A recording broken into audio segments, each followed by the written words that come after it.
The cake sat on Diana Westfield's marble countertop, its sweet aroma filling her kitchen with a scent that should have been inviting. Instead, something about it made the hair on the back of her neck stand up.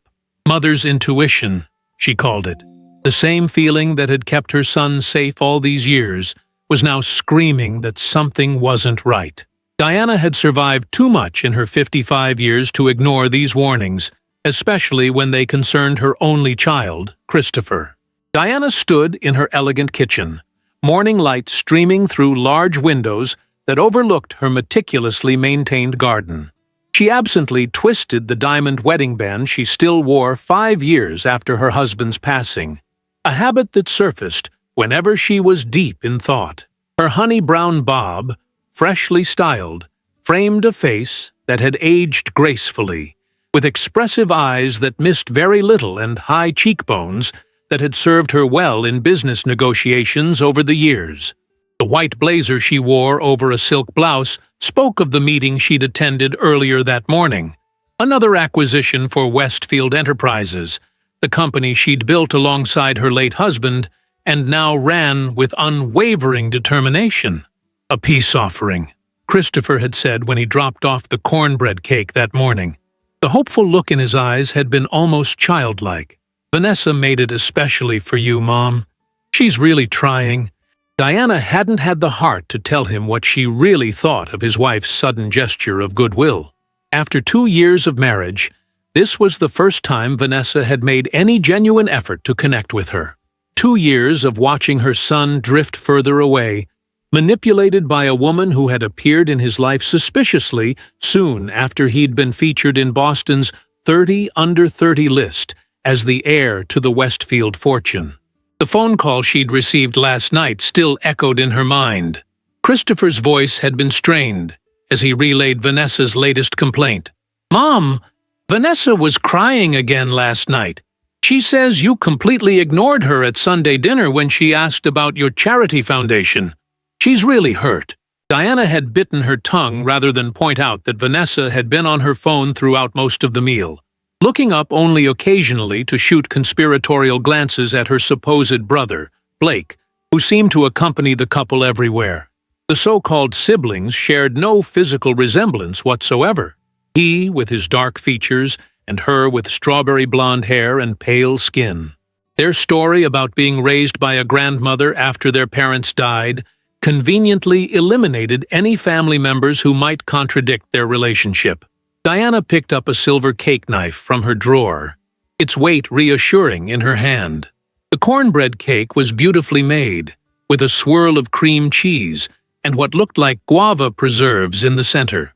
It looked perfect, too perfect, especially coming from a woman who had once proudly announced at a family gathering that she didn't believe in cooking, and considered it an outdated expectation of women. As Diana cut into the cake, she noticed a slightly bitter smell beneath the sweet aroma. 25 years of making this exact recipe for Christopher's birthday had honed her senses to know exactly how it should smell. This wasn't right.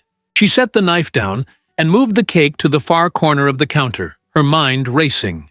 The doorbell chimed, its melodious sound echoing through the spacious home. Diana checked her watch. 2:15 in the afternoon. She wasn't expecting anyone. Through the security monitor by the door, she recognized Blake Wellington's tall figure, his expensive suit and confident stance a stark contrast to the nervous energy he seemed to be radiating today. "Diana, sorry to drop by unannounced," he said smoothly when she opened the door, though not widely enough to invite him in.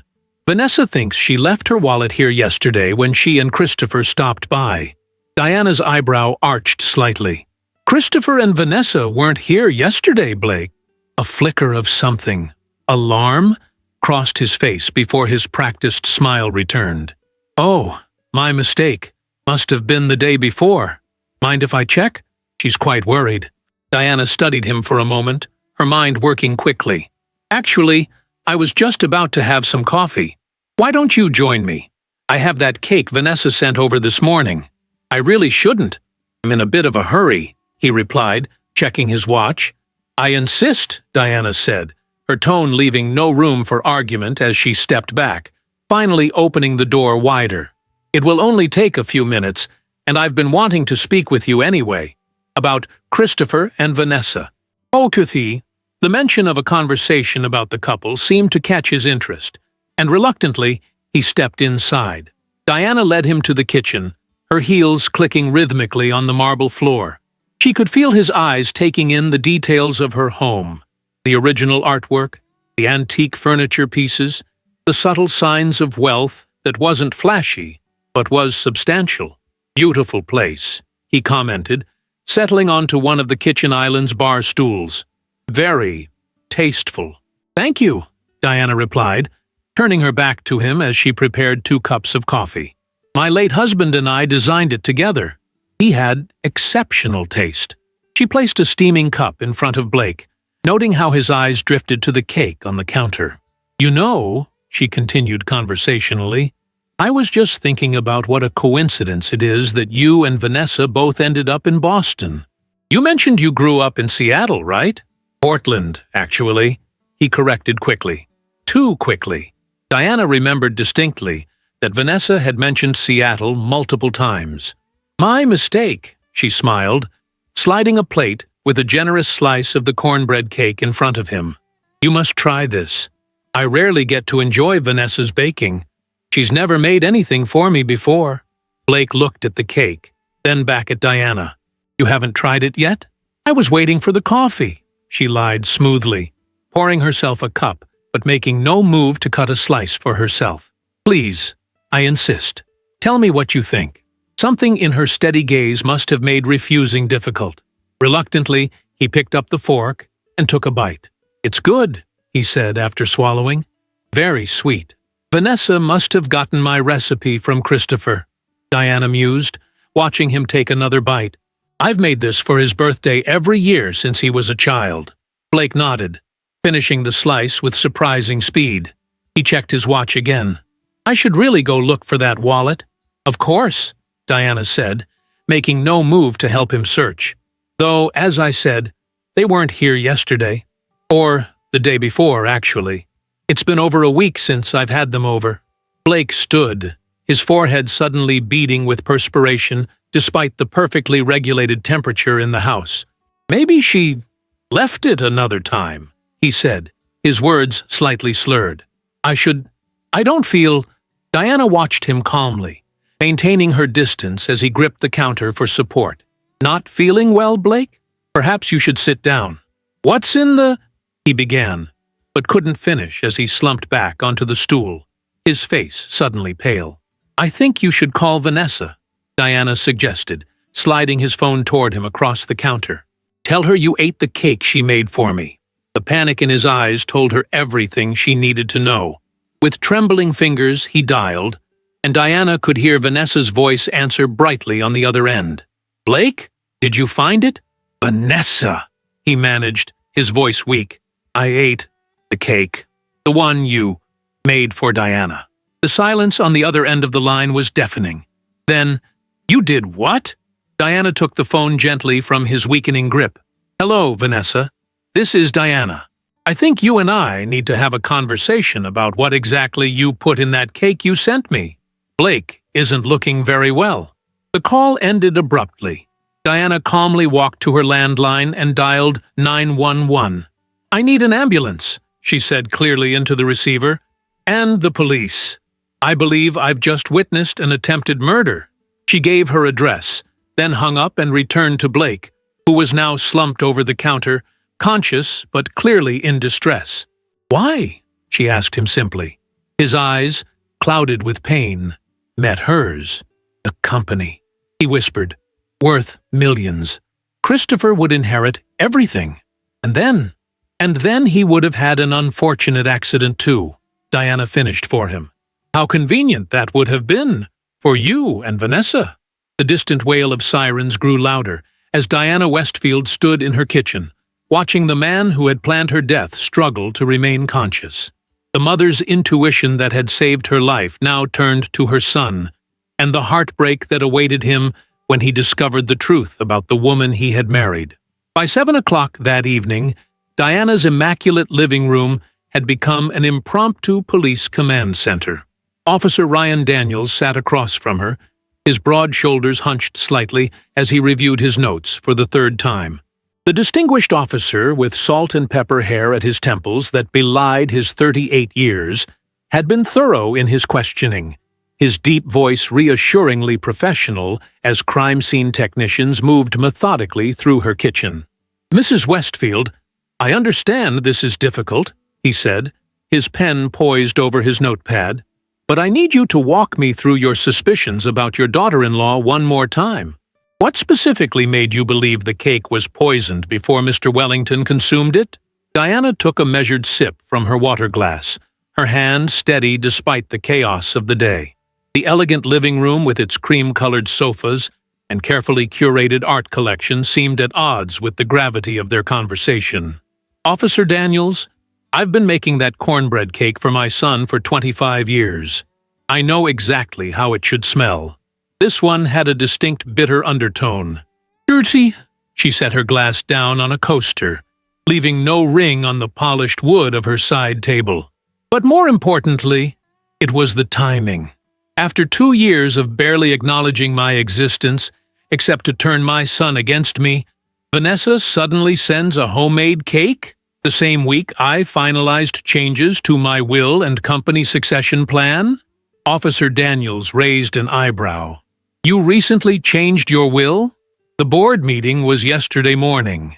As a family-owned business, major changes to succession planning require board approval." Diana's gaze was unwavering. "My attorney advised updating my estate plan given certain concerns I had about Christopher's marriage. Nothing that would disinherit him, but provisions to protect the company should anything happen to him. The board approved it unanimously." "And you believe your daughter-in-law somehow knew about these changes?" "My assistant mentioned that someone had accessed my calendar on the company server. The meeting was clearly marked." Diana's fingers absently traced the edge of her armchair. "I didn't think much of it at the time." The front door burst open before Officer Daniels could respond. Christopher Westfield rushed in, his normally composed appearance disheveled, his blue eyes, so like his father's, wild with confusion and anger. "Mom, what's happening? I just got a call that Blake is in the hospital and Vanessa's been taken in for questioning." His voice cracked slightly as he took in the scene. The police officers, the evidence markers in the kitchen visible through the doorway. They're saying something about attempted murder. This has to be some kind of mistake. Diana stood, her heart breaking at what she had to tell her only child.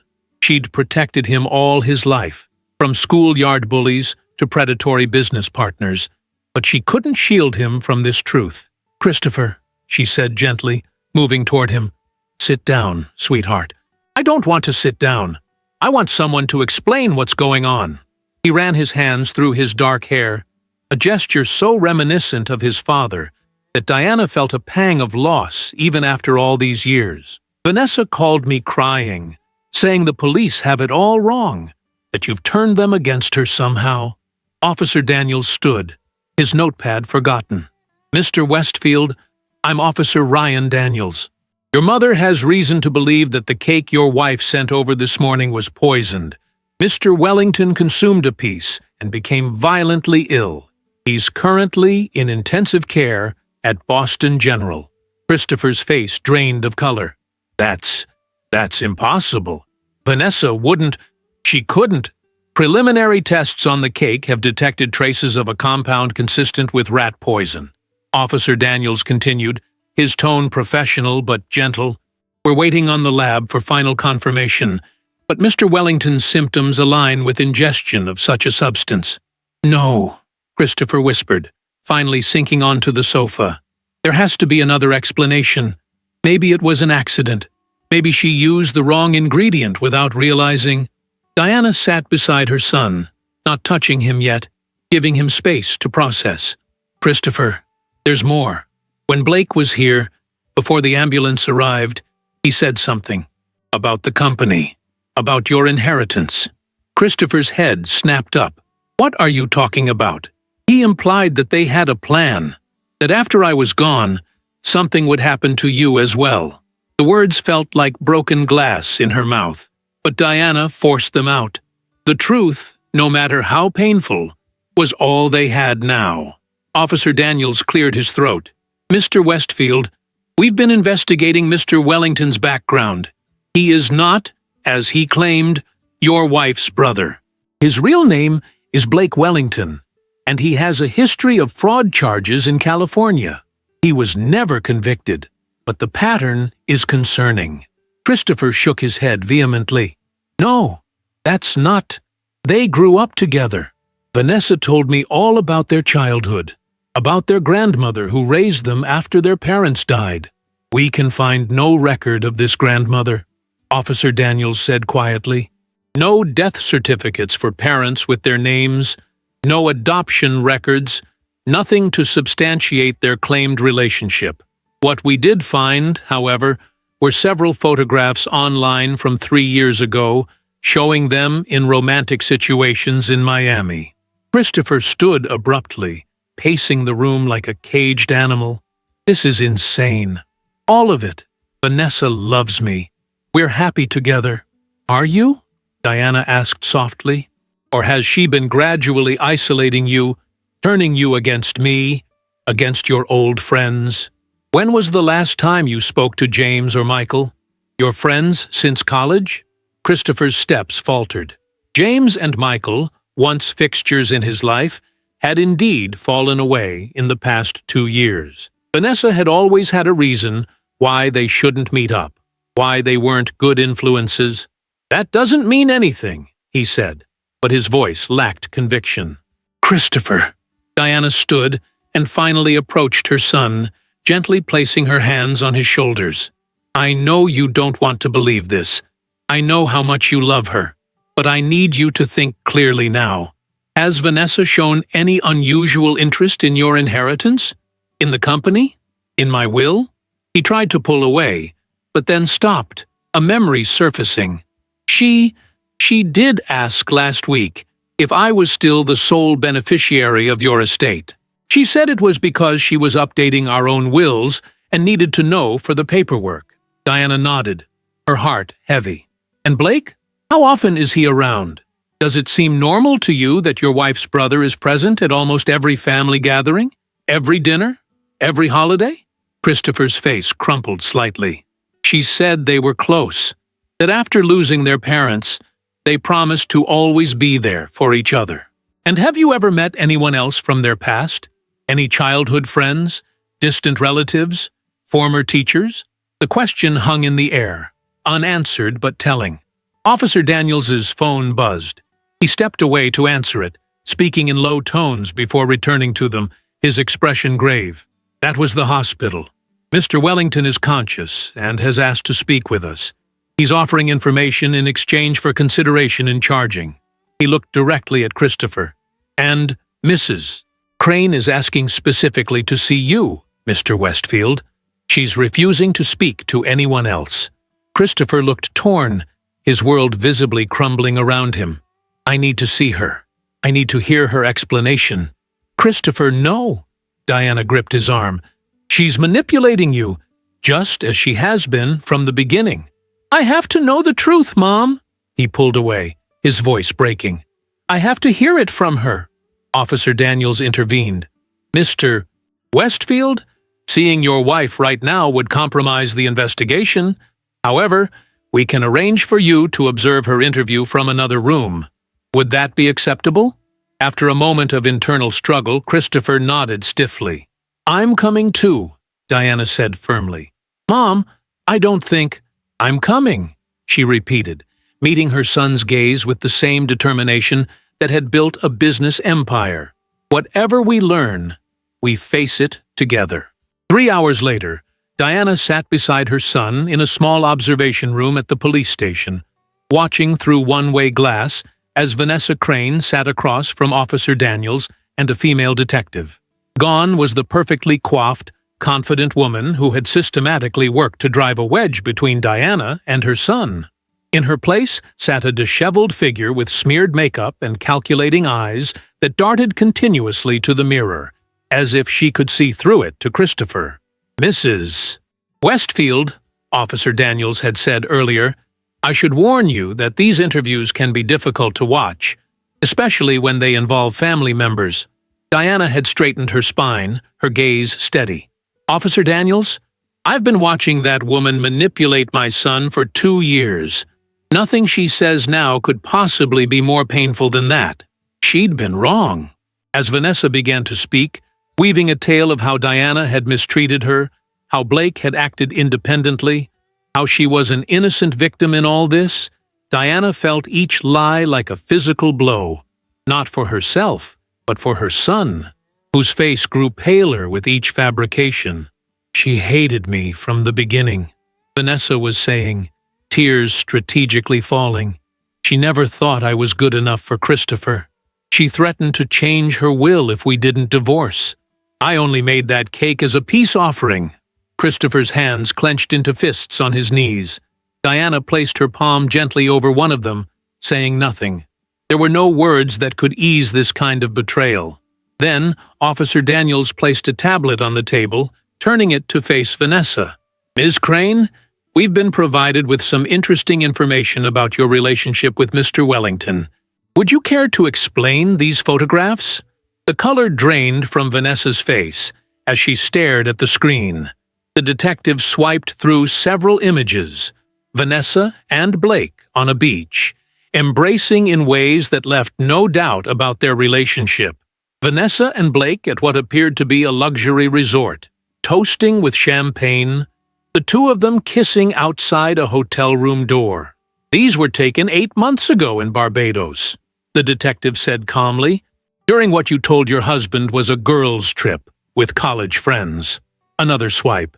And these are from 3 weeks ago, when you said you were visiting your sick aunt in Chicago. Beside Diana, Christopher made a small, wounded sound. Diana squeezed his hand tighter, but kept her eyes on Vanessa, watching as the mask finally began to slip. Mr. Wellington has been quite forthcoming since his condition stabilized, Officer Daniels continued.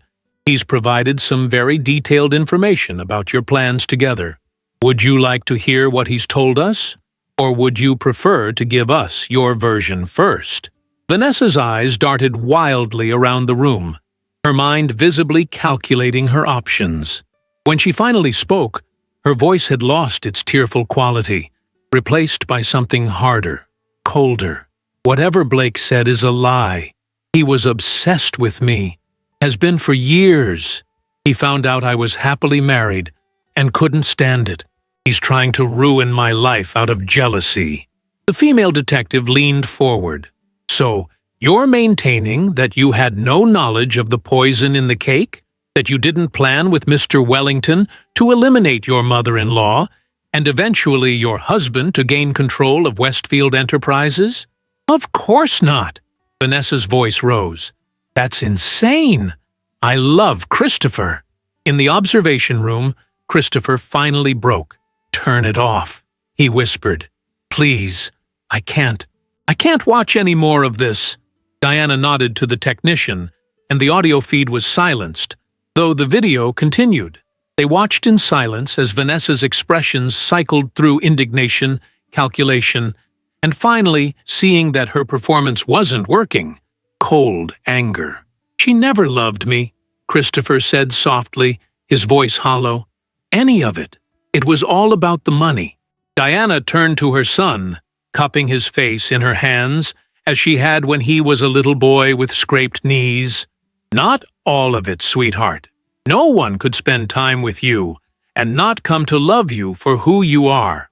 Whatever her initial motivation, I have to believe there were moments of genuine feeling.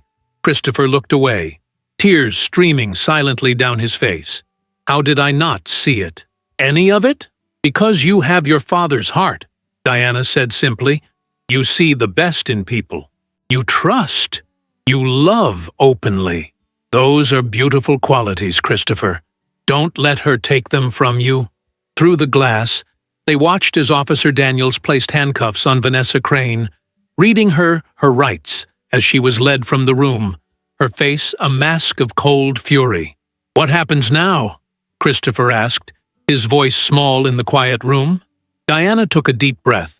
squaring her shoulders as she had through every crisis of her life. Now, we go home. We begin again, together. Artudi. The following week passed in a blur of legal meetings, police interviews, and media speculation. Diana had activated her crisis management team at Westfield Enterprises, the same team that had guided the company through market crashes and industry upheavals. Their primary focus now was protecting Christopher from the vultures circling what the Boston Herald had dubbed the poisoned inheritance plot. Diana stood at her office window on the 40th floor of Westfield Tower, gazing out at the Boston skyline as dusk settled over the city. The buildings glowed golden in the fading light, a stark contrast to the darkness that had nearly consumed her family. Her office, with its understated elegance, walnut desk, cream walls, and carefully selected modern art, had always been her sanctuary. Today, it felt like a war room. The arraignment is scheduled for Monday.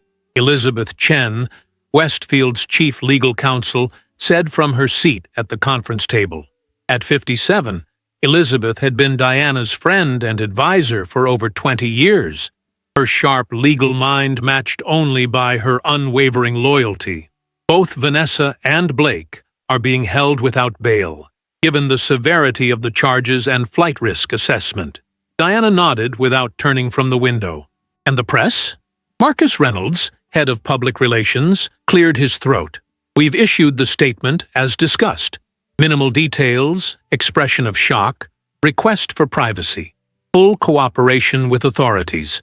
Most respectable outlets are honoring our request to leave Christopher out of the spotlight.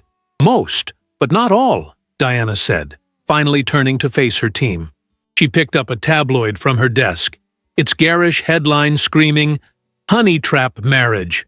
Millionaire.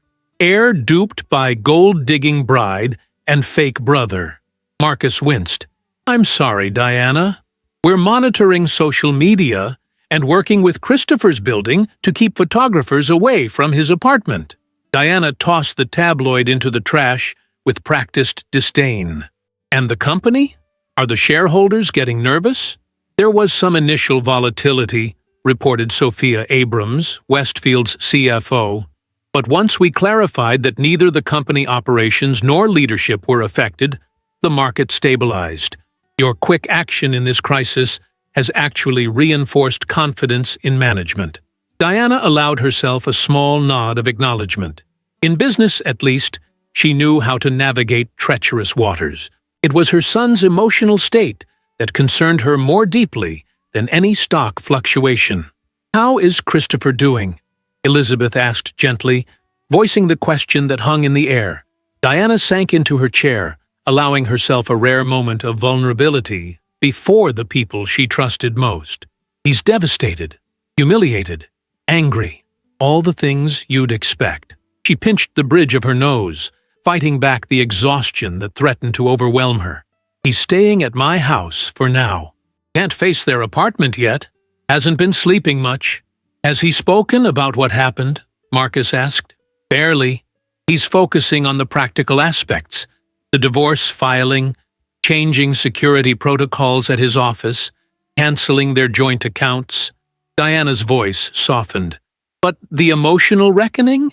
That will take time." The intercom on Diana's desk buzzed. "Mrs. Westfield, your son is here to see you." Diana straightened immediately, smoothing her silk blouse with an automatic gesture. "Send him in." She glanced at her team. "That's all for today. Thank you." As they gathered their materials, the door opened to reveal Christopher, looking more composed than he had in days, though the dark circles under his eyes told of continuing sleepless nights. He nodded politely to the departing executives, accepting their sympathetic smiles with quiet dignity. When they were alone, Diana approached her son, studying his face with the careful attention only a mother could give. "You got a haircut." Christopher ran a hand self-consciously through his shorter hair. "Thought it was time for a change." Diana nodded, understanding the deeper meaning. Small acts of reclaiming oneself after betrayal. She'd done the same after losing her husband. Redecorated their bedroom, changed her perfume, cut her hair. breaking associations, creating new ones. "Have you eaten?" she asked. A ghost of a smile touched Christopher's lips. "You've asked me that every day this week, Mom. And I'll keep asking until you start looking less like you're wasting away." She moved to the small bar in the corner of her office, pouring 2 fingers of scotch into crystal tumblers. She handed one to Christopher. "Join me?" He accepted the glass, and they moved to the sitting area by the window, settling into the comfortable leather chairs that had hosted countless business negotiations. For a moment, they sat in companionable silence, sipping their drinks and watching the city lights emerge as darkness fell. "I met with the divorce attorney today," Christopher finally said, his voice steady despite the pain underlying his words. "He says, given the circumstances, it should be straightforward. Criminal conviction for attempted murder tends to nullify prenuptial agreement protections." Diana nodded, allowing him the distance of discussing legal technicalities rather than emotions. "That's good. Elizabeth can coordinate with them if needed." Another silence stretched between them before Christopher spoke again, his voice lower. "I found something at the apartment today, when I went to pick up more clothes." He reached into his jacket pocket and withdrew a small velvet box, placing it on the table between them. "It was hidden in the back of Vanessa's drawer. I wouldn't have found it if I hadn't been looking for her passport for the attorneys." Diana set down her glass and picked up the box, opening it to reveal a pair of diamond stud earrings, at least 3 carats each, set in platinum. She recognized them immediately. "These were mine, from the safe in my bedroom." Her voice was calm, but inside, a cold fury ignited. "They were a 20th anniversary gift from your father." Christopher's jaw tightened. "I never gave them to her, Mom. I would never have taken them without asking." "I know that, sweetheart." Diana closed the box, her mind racing. "Which means they broke into my home, accessed my safe." "The police should add theft to the charges," Christopher said bitterly. "Though I suppose that's hardly the worst of their crimes at this point." Diana slipped the earrings into her desk drawer, making a mental note to check the safe thoroughly for other missing items. "Did you find anything else of interest?" Christopher hesitated, then reached into his pocket again and pulled out a folded piece of paper. "This was with the earrings. It's their timeline. For everything." He unfolded it, revealing a handwritten list in what Diana recognized as Vanessa's elegant script. Diana took the paper, her hand steady despite the revulsion she felt, touching something created with such calculated malice. The list was methodical, chilling in its precision. Phase 1, marriage to C, complete. Phase 2, isolate from mother. Ongoing, Phase 3, access to WE confidential info. Partial, Phase 4, eliminate DW. Pending, Phase 5, secure inheritance. Pending, Phase 6, eliminate CW. Accident during grief. Planning, Phase 7. B takes identity of financial advisor. Controls assets. Planning. Diana read it twice, forcing herself to absorb the cold-blooded plotting against not just herself, but her beloved son. When she finally looked up, Christopher was watching her, his expression a complex mixture of shame, anger, and grief.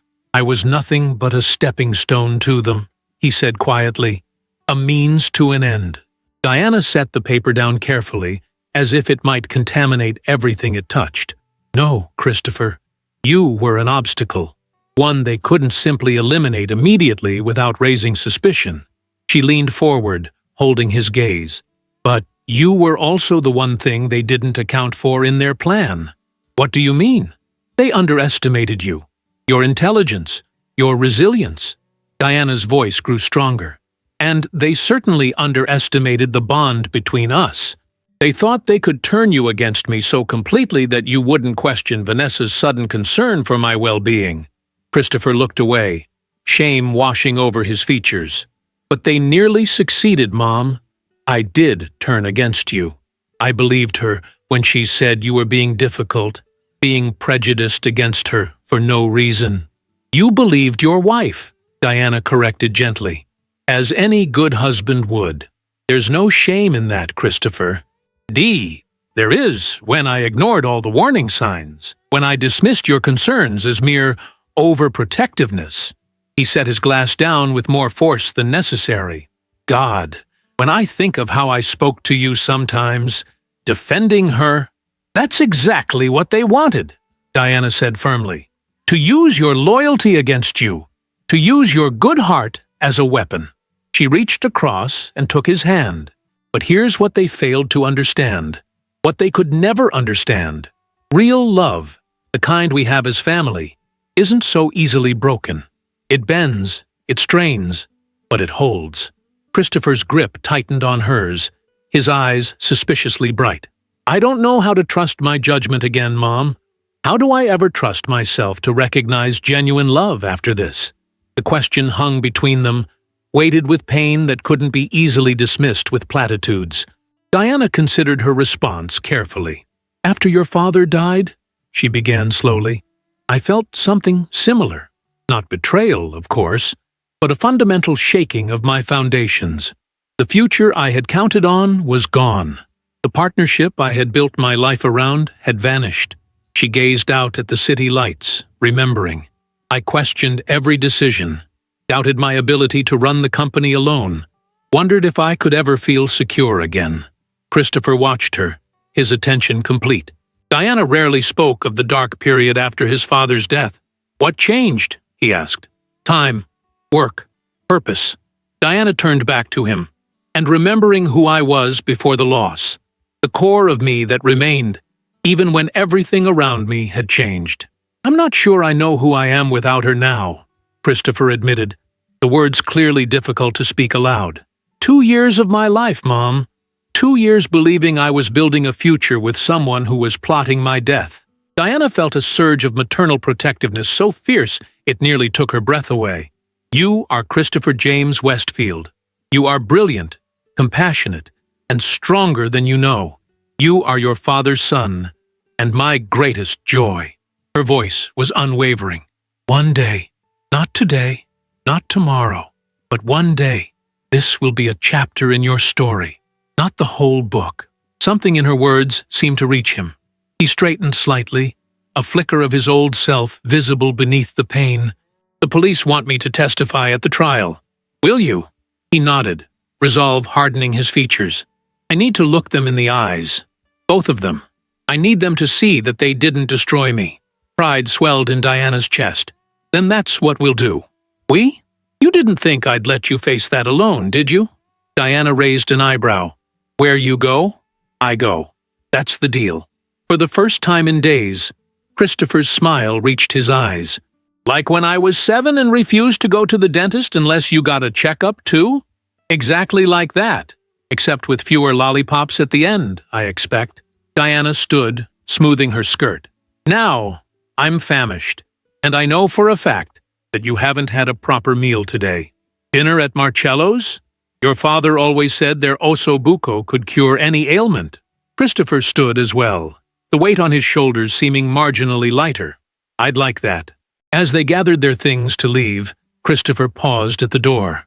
Mom, thank you for saving my life in every way possible.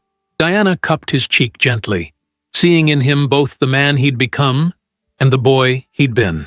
That's what mothers do, sweetheart. We protect our own, always. Together, they walked out of the office, leaving behind the evidence of betrayal for another day. Outside the windows, Boston continued to shine in the darkness, a reminder that even after the deepest night, morning always returned.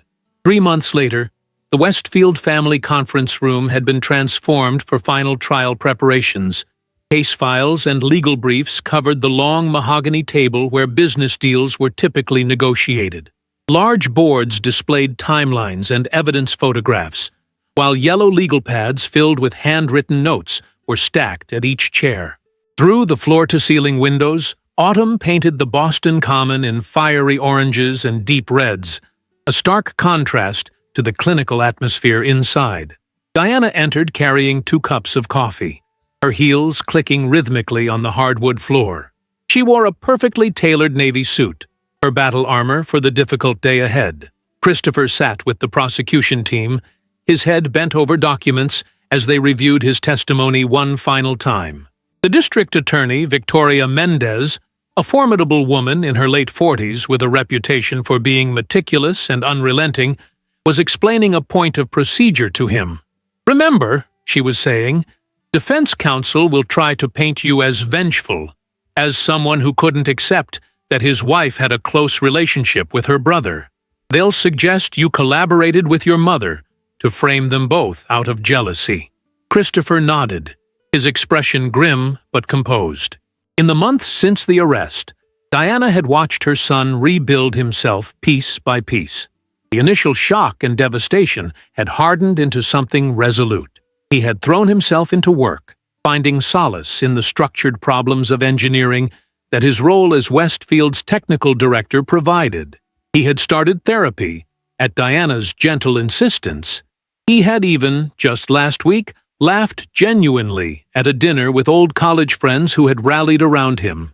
Small victories, Diana thought, as she set a coffee beside him. The journey of healing measured in moments rather than miles. "They'll come after your mother, too," Victoria continued, nodding her thanks to Diana for the coffee. "They'll try to suggest she orchestrated everything because she disapproved of your marriage from the beginning, that she manipulated the situation." "Let them try," Christopher replied, his voice steady. "We have the evidence, the timeline they wrote, the forensic analysis of the cake, Blake's confession." "Yes, but Blake's recanting much of that confession now," Victoria reminded him, claiming he was coerced, that he was confused from the poison still in his system. "The jury won't believe that," Christopher said, but a flicker of doubt crossed his face. Diana sat beside her son, brushing an imaginary speck from his charcoal gray suit jacket, a motherly gesture that made him smile despite the tension. "The jury," she said calmly, "will see a young man who was deeply betrayed by the woman he loved and her accomplice. They will see the evidence for what it is, and they will understand that no mother would poison herself to frame her daughter-in-law, no matter how much she might disapprove of a marriage." Victoria nodded approvingly. "Exactly the perspective we want to maintain. Straightforward, honest, emotional, without being overwrought." She checked her watch. "The court reconvenes in 90 minutes. I'll give you some time while I touch base with our forensic experts." When Victoria had left, Diana studied her son's profile. The past 3 months had left their mark. New lines around his eyes, a certain wariness in his expression that hadn't been there before. But there was strength too, hard-won and genuine. "How are you feeling?" she asked. Christopher sighed, leaning back in his chair. "Honestly, I keep going back and forth between wanting this to be over and dreading seeing them again." He rubbed his temples. "Last night I dreamed about her, about Vanessa. We were back at the lake house, that weekend last summer. Everything was normal, happy. Then I woke up and remembered all over again." Diana reached out, covering his hand with hers. "That's normal, sweetheart. The mind processes trauma in strange ways." "I know. Dr. Levine says the same thing." He attempted a smile. "Still feels awful, though." "It will get easier," Diana promised. "Not today, not tomorrow, but eventually." They sat in companionable silence for a moment, both watching the autumn leaves dance past the windows on a gust of wind. "Did I ever tell you about the time your father lost a major client right before our wedding?"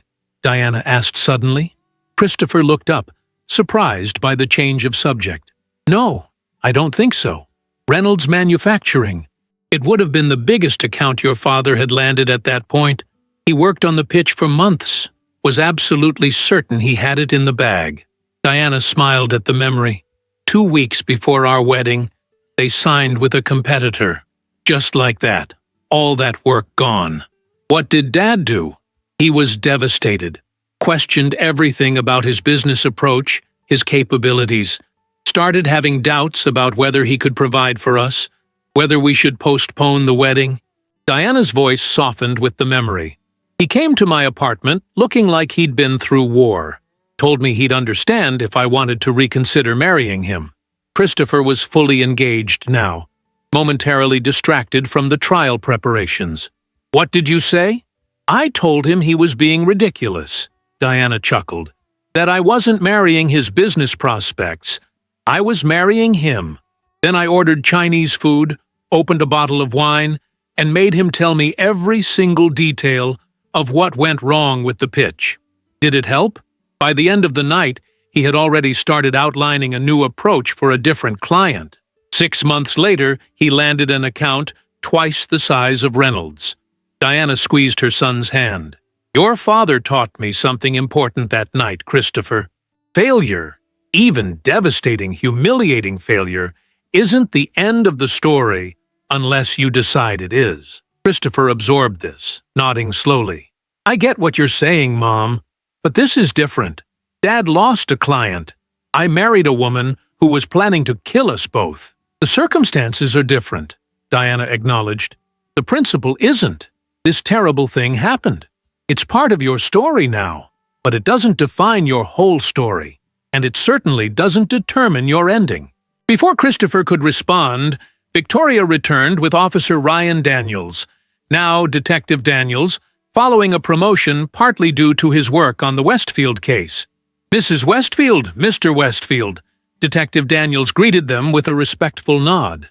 His steady presence had been a constant throughout the investigation, his thorough work instrumental in building the case against Vanessa and Blake.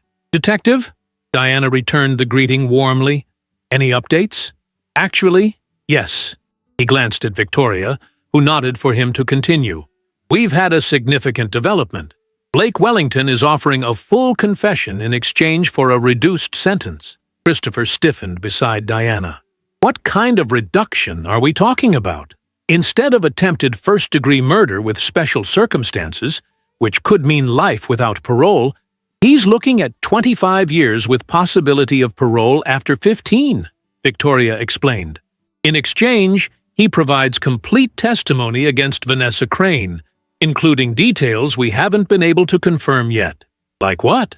Diana asked. Detective Daniels consulted his notebook. Like confirmation that they've done this before. Different names, different target, same basic scheme. 3 years ago in Seattle, an elderly businessman named Howard Fletcher. Wellington posed as a financial advisor, Crane as his assistant. Fletcher died of what appeared to be heart failure. No autopsy was performed. A chill ran through the room at these words. Diana instinctively moved closer to Christopher, whose face had gone pale. They killed someone else? Christopher's voice was barely audible. And got away with it? We're reopening the Fletcher case based on this new information, Detective Daniels said. Seattle PD has already obtained an exhumation order. Victoria leaned forward. This changes the dynamics of the trial significantly. If Wellington testifies, his testimony combined with the physical evidence we already have makes our case against Crane nearly ironclad. And it spares Christopher from having to testify about the most painful details, Diana pointed out, thinking practically as always. Christopher seemed conflicted, emotions warring across his face. Part of me wants to face them both in court, to look them in the eye while the truth comes out. You'll still testify, Victoria assured him, but with Wellington's cooperation, we can focus your testimony on establishing the timeline and relationship dynamics rather than on the most traumatic elements. Diana watched her son carefully, seeing the internal struggle. What are you thinking, Christopher? He ran a hand through his hair, a gesture so like his father's that it made Diana's heart ache. I'm thinking about this man Fletcher, how there was no one to fight for justice for him. No one who questioned his death or pushed for answers. He looked up, resolve hardening his features. If Wellington's testimony helps put Vanessa away for life and brings justice for Fletcher too, then I support the deal. Victoria nodded approvingly. I'll inform the DA's office of your position. It carries significant weight in their decision. After the prosecutors left to make the necessary calls, Christopher and Diana moved to the window, gazing out at the autumn scene below. The Boston Common was filled with people enjoying the crisp fall day, their lives continuing with a normalcy that felt distant to the Westfields. I keep thinking about who else they might have hurt. Christopher said quietly. People who never knew what hit them. Diana slipped her arm through his, offering silent support. I've been looking at properties, he said after a moment, changing the subject abruptly. Outside the city. There's a place in Concord with good bones, but needs complete renovation. Thought it might be a good project. Diana recognized this for what it was. A step forward. A decision to build something new. Renovation can be therapeutic, she said carefully. Your father and I practically rebuilt our first house ourselves. Well, with considerable professional help, she amended with a smile. I remember the stories. Dad nearly electrocuting himself trying to install a ceiling fan. Your father was brilliant with business strategy, but surprisingly inept with basic household wiring. Diana laughed. They shared the moment of lightness, both acutely aware of its preciousness amid the darkness of recent months. I'd like to see this property, Diana said. Perhaps this weekend, after the trial wraps up? Christopher nodded, then checked his watch. We should head to the courthouse soon. As they gathered their things, Christopher paused, his expression suddenly vulnerable. Mom, does it ever get easier? Living with the fact that someone you loved wasn't who you thought they were at all? Diana considered the question carefully, knowing her son needed honesty rather than platitudes. The shock fades, she said finally. The disbelief and sense of unreality diminish. The pain becomes less acute, more of a dull ache that resurfaces occasionally. She met his gaze directly. But there's a scar that remains. A certain wisdom that can feel like a burden sometimes. You learn to carry it, to integrate it into who you are. And eventually, you may even find it has value. What kind of value could possibly come from this? He asked, genuinely curious rather than bitter. Perspective, discernment, a deeper appreciation for authentic connection when you find it. Diana straightened his already perfect tie, a maternal gesture from childhood, and an unwavering certainty about who you can truly count on. A ghost of a smile touched Christopher's lips. You. I can always count on you. Always, Diana confirmed. Now and forever. They left the conference room together, heading toward a courtroom where the architects of their pain awaited justice. Outside, the October wind scattered crimson leaves across their path like nature's own reminder. Even in dying, there is beauty. Even in letting go, there is grace. And winter, however harsh, is never the end of the story. A year later, on a crisp autumn afternoon, much like the one that had framed the trial, Diana Westfield stood on the wraparound porch of Christopher's newly renovated Concord home. The sprawling 19th-century farmhouse sat on 4 acres of land bordered by mature maples and oaks, their leaves creating a canopy of gold and crimson against the clear blue sky. In her hands, she cradled a steaming mug of apple cider, the scent of cinnamon and cloves mingling with the earthy aroma of fallen leaves. From this vantage point, she could see Christopher in the side yard, sleeves rolled up despite the chill, deep in conversation with the landscape architect. They stood over blueprints spread across a makeshift table, gesturing toward different areas of the property, clearly debating the merits of various planting schemes. Christopher pointed toward an old oak tree, his expression animated in a way Diana hadn't seen in far too long.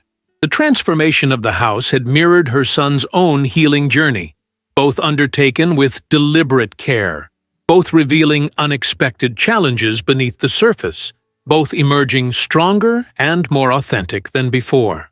What had begun as a good project to occupy his hands and mind had evolved into something more, a true home, reflective of who Christopher was becoming rather than who he had been. Diana sipped her cider, allowing herself a moment of quiet contentment. The past year had tested them both in ways she couldn't have imagined, but standing here now, watching her son plan for spring plantings, for a future, she felt the deep satisfaction of having weathered the storm together. The trial had concluded with a finality that surprised even the prosecutors. Faced with Blake Wellington's comprehensive testimony and overwhelming forensic evidence, Vanessa Crane had finally abandoned her facade of innocence. In a calculated move to avoid the possibility of a death sentence when the Seattle case was added to the charges, she had accepted a plea deal: consecutive life sentences without possibility of parole. Diana could still recall the courtroom that day, the hushed tension as Vanessa stood before the judge, her designer outfit replaced by prison attire, her carefully cultivated charm giving way to cold pragmatism. Christopher had insisted on being present, his face impassive as the woman who had shared his bed, and his name admitted to calculating his death. "The defendant will now make her statement," the judge had announced. Vanessa had turned slightly, her eyes finding Christopher in the gallery. For a brief moment, something almost like regret had flickered across her features. "I accept the terms of the plea agreement," she had said, her voice steady and unrepentant. "I have nothing else to add. No apology, no explanation, no acknowledgement of the devastation she had caused. Just a businesslike acceptance of terms, as if she were concluding an unsatisfactory corporate negotiation rather than confessing to attempted murder." Afterward, outside the courthouse, a reporter had thrust a microphone toward Christopher, asking how he felt about the sentence. "Justice has been served," he had replied simply. Then, with Diana's supportive hand on his back, he had walked away from the cameras, away from the courthouse, and, symbolically, away from the darkest chapter of his life.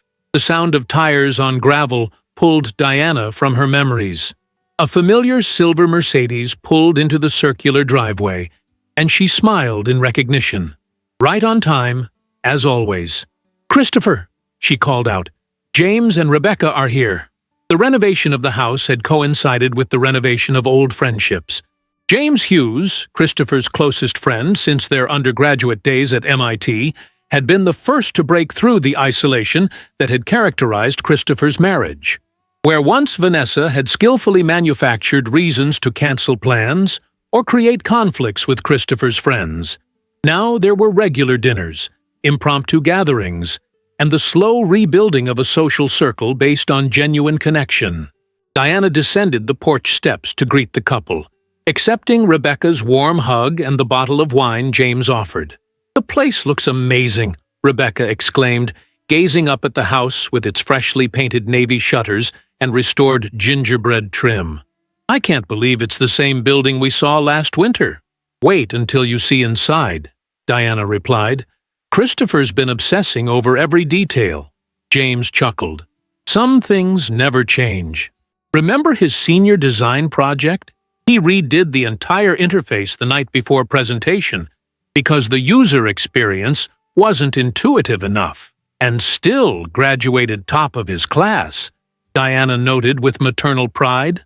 They turned as Christopher approached, wiping his hands on a handkerchief, his face lighting up at the sight of his friends.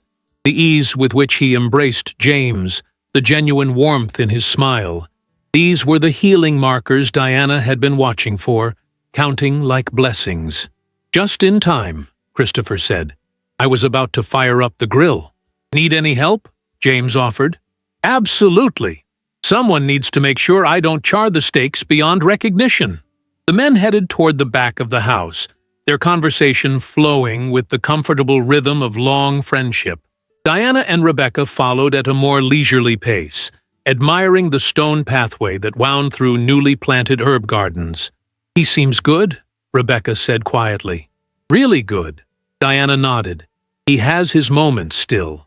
Nights when the memories surface. Days when something triggers a flash of anger or pain. But yes, he's healing." "And you?" Rebecca asked perceptively. "How are you doing with all of this?" The question caught Diana slightly off guard. Throughout the ordeal, so much focus had been on Christopher's well-being that few people thought to ask about her own. As the mother, the protector, she was expected to be the strong one, the stable force. Diana paused, considering her answer carefully. "I'm recalibrating, learning to stop looking for dangers around every corner, reminding myself that not every relationship in Christopher's life will be a threat." Rebecca nodded understandingly. "Hypervigilance. My sister went through something similar after her house was broken into. Said it took months before she stopped waking up at every little noise. Exactly, Diana agreed, though I'm getting better. I didn't run a background check on your husband, for instance, she added with a wry smile. Rebecca laughed. High praise indeed. They reached the back terrace, where Christopher had transformed what had once been an overgrown, neglected space into an elegant outdoor living area. Stone pavers created a spacious patio surrounding a fire pit, with comfortable seating arranged for conversation. Beyond, the renovated barn had been converted into a combination workshop and guest house. The property sloped gently down to a small pond, its surface rippling with the afternoon breeze. James was already manning the grill while Christopher arranged platters of vegetables and prepared a salad at an outdoor prep station. Diana was struck by how at ease her son appeared in this space he had created, how the tension that had seemed a permanent fixture in his shoulders over the past year had finally begun to dissipate. Wine, Christopher offered, already reaching for glasses. As they settled into comfortable chairs around the fire pit, the conversation flowed naturally from topic to topic. James's recent promotion, Rebecca's new research grant, the expansion of Westfield Enterprises into sustainable energy projects. Normal conversation. Ordinary moments that now felt extraordinary in their simplicity. Diana found herself speaking less and observing more, savoring the sight of her son engaged and present in a way he hadn't been since before Vanessa entered their lives. When Christopher laughed at something James said, a genuine, unguarded laugh that reached his eyes, she felt a knot of worry she hadn't even realized she was still carrying finally begin to loosen. Later, after a leisurely dinner as twilight descended and the fire pit cast a warm glow over their small gathering, Rebecca mentioned an upcoming charity gala her hospital was hosting. You should come, Christopher, she suggested. It's for a good cause, and my colleague Madeline was just asking about you the other day. Diana held her breath, watching her son's reaction carefully. This was the first time anyone had made even an oblique suggestion about dating since the divorce had been finalized. Christopher's expression flickered briefly with something, uncertainty, apprehension, before settling into thoughtful consideration. Maybe, he said finally. Send me the details? Not an enthusiastic acceptance, but not an outright refusal either. Diana exchanged a subtle glance with Rebecca, both women recognizing the significance of this small step. As the evening progressed and the stars appeared overhead, Diana found herself filled with a profound sense of gratitude. Not just for the safety and justice they had secured, but for these quiet moments of normalcy that had once seemed so far out of reach. When James and Rebecca eventually departed with promises to return soon, Christopher and Diana remained by the fire, content in companionable silence. The crackling flames cast dancing shadows across the terrace, and somewhere in the distance, an owl called into the night. I've been thinking about something, Christopher said finally, his voice quiet but steady. About what you said to me the day before the trial. About how what happened would be part of my story, but wouldn't define my whole story. Diana nodded, remembering the conversation clearly. And I think I'm ready to start the next chapter. He stared into the flames, his profile illuminated by the golden light. I'm not naive enough to think I'll ever trust the way I did before, but I'm also not willing to let them take anything more from me than they already have. Including the possibility of love? Diana asked gently. Christopher considered this. Including that. Eventually, he turned to look at her directly. But I've realized something important, Mom. Through all of this, the betrayal, the trial, rebuilding this house, I never once questioned whether I was loved because I had you. Diana felt tears spring to her eyes, unexpected and overwhelming. You always will. I know. He reached over and took her hand, his grip warm and strong. That certainty, that there is at least one person in this world whose love is genuine and unconditional, that's what got me through. What continues to get me through.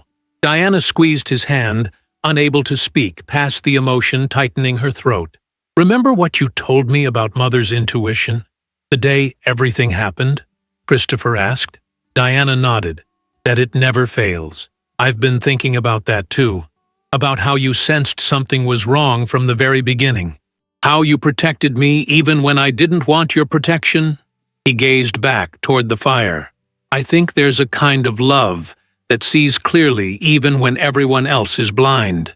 That's what you've always given me."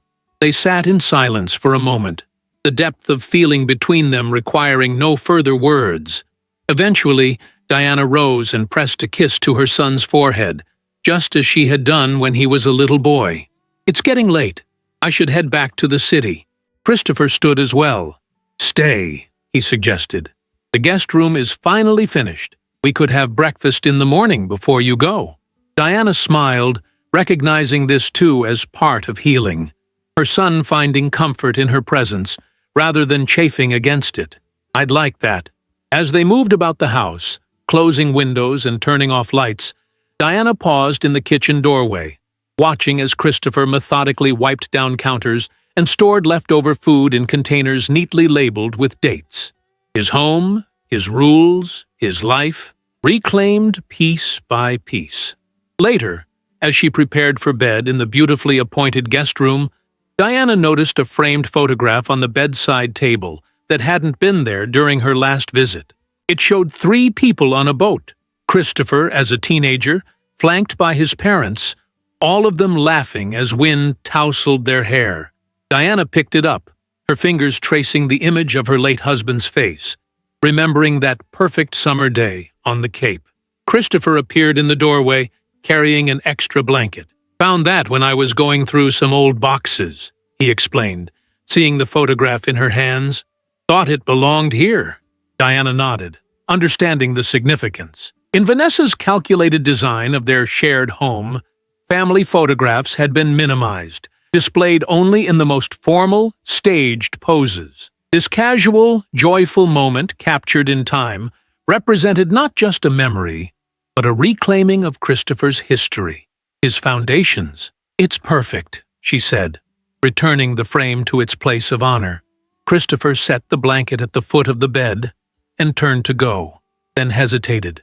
"Mom, thank you for everything, for saving my life that day, for standing by me through all of this, for knowing exactly when to push and when to wait."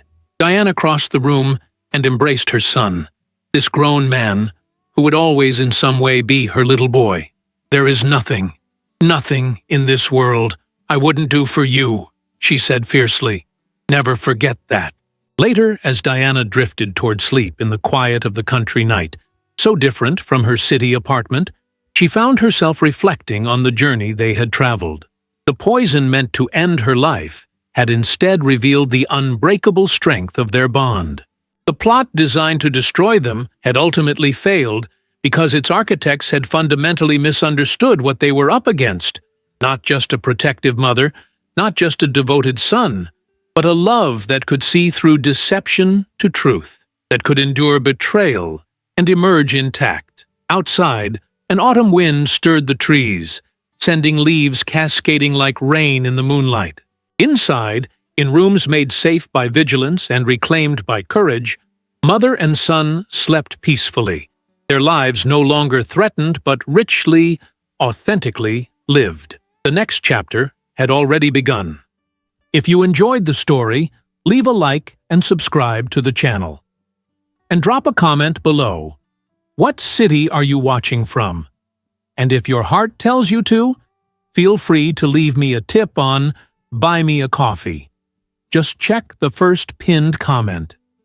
Thanks for keeping me company and for the coffee, and I'll see you in the next story.